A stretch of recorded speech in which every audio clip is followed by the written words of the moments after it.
Now, estate planning, there's some great links below with some information. One of the key takeaways is that it's like gymnastics. If you don't stick the landing, then your score goes down significantly. That was a joke, in case you weren't aware. Now, in the links below, we're just going to briefly touch on some of the concepts and drill down into a couple of the concepts, but you really should go through that information, understand estate planning, a last will and testament, what is a will, and how this legal request for distribution of your estate, how that really operates. We're going to hit on some of the key terms and some areas that aren't hit as strongly in the links. So the assets that remain after paying off your debts is kind of your estate, or a big part of your estate. So what does that remind you of? You take your assets and you subtract your liabilities. You know this equation, it's your equity. So it's that wealth or net worth. So the terms that you should know is beneficiaries, those who benefit from this estate, who receive something from this estate. There's the executor, who's in charge of executing the will, and the trustee in the cases where the trustee is managing. So if you die and you do not have a will, and you have assets, you have things need to happen after you pass away, the state considers you as deceased intestate, or without a will.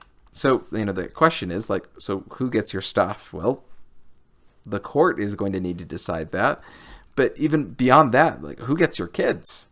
Some people say oh, I'm too young, I don't need a will. It's well, if something happens to you, what happens to your kids? And they're like, oh yeah, I need a will. So it's something, it's dark to consider, but planning for the future. We need to do it anyway.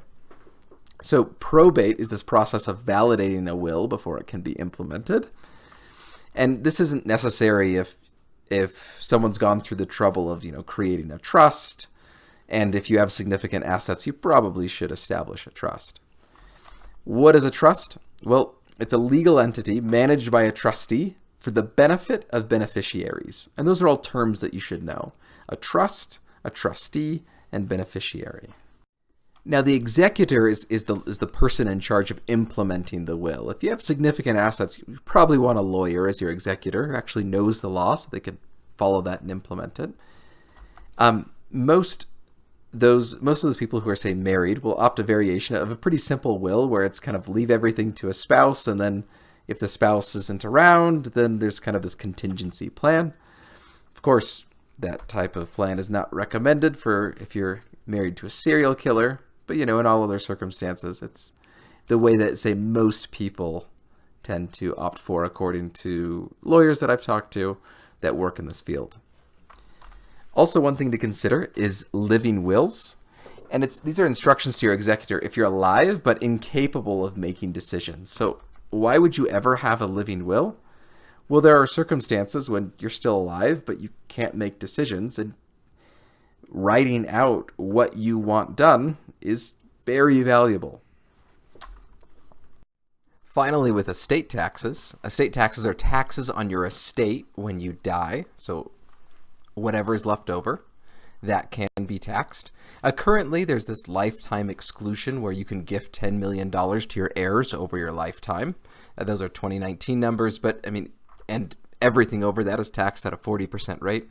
But in reality, these numbers change pretty frequently, and if those numbers concern you, then you have enough money to hire a very good tax lawyer to instruct you on how to best structure your estate to make it tax optimal for your heirs. And that's the end. That is it. It's been a pleasure on my part for being involved with this, and my hope in all of this is that this has been useful for you in channeling your personal finances to help you achieve whatever dreams and goals you have in your life. Well, signing out.